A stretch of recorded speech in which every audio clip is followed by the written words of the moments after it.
ಇವಾಗ ನಾನು ಈ ವನಗಳ ಬಗ್ಗೆ, ನಾನು ಆಧ್ಯಾತ್ಮಿಕ ವನ ಅಂದರೆ ರಾಶಿವನದ ಬಗ್ಗೆ ಸ್ವಲ್ಪ ವಿಷಯ ಹೇಳ್ತೇನೆ. ಇದು ರಾಶಿವನ ಎಂಬುದು ಜ್ಯೋತಿಷ್ಯ ಗ್ರಂಥದಲ್ಲಿದೆ. ಹಾಗೂ ಈ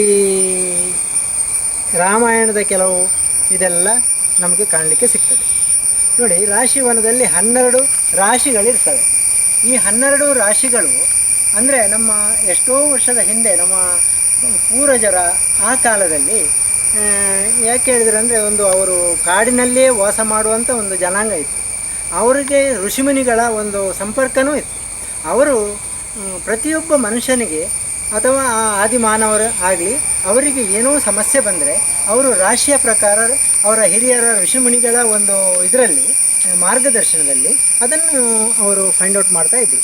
ಈಗ ಪ್ರತಿಯೊಂದು ರಾಶಿಗೆ, ಮೇಷರಾಶಿಗೆ ರಕ್ತಚಂದನ, ವೃಷಭಕ್ಕೆ ಸಪ್ತಪರ್ಣಿ, ಅದೇ ಥರ 12 ರಾಶಿಗಳಿಗೆ 12 ವೃಕ್ಷಗಳಿವೆ.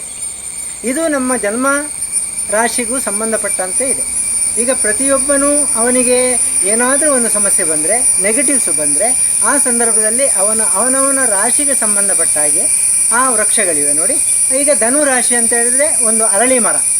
ಅವನು ಅರಳಿ ಮರದ ಹತ್ರ ಹೋಗಿ ಕೂತು ಧ್ಯಾನ ಮಾಡಿದಾಗ ಅವನಲ್ಲಿರುವಂಥ ಕೆಲವು ಕೆಟ್ಟ ಗುಣಗಳು, ನೆಗೆಟಿವ್ಗಳು ಹೋಗಿ ಪ್ರಕೃತಿಯೇ ಆ ಅರಳಿ ಮರವೇ ಅವನಿಗೂ ಅಂದರೆ ಆ ರಾಶಿಗೂ ಆ ವ್ಯಕ್ತಿಗೂ ಆ ಗಿಡಕ್ಕೂ ಸಂಬಂಧ ಇರುವುದರಿಂದ ಆ ಪ್ರಕೃತಿಯು ಅರಳಿ ಮರವು ಅವನ ನೆಗೆಟಿವನ್ನು ಹೋಗಲಾಡಿಸ್ತದೆ. ಇಂಥ ಒಂದು ಸಿದ್ಧಾಂತ ಇದೆ. ಇದು ವೃಕ್ಷಾಯುರ್ವೇದದಲ್ಲೂ ಉಲ್ಲೇಖ ಇದೆ.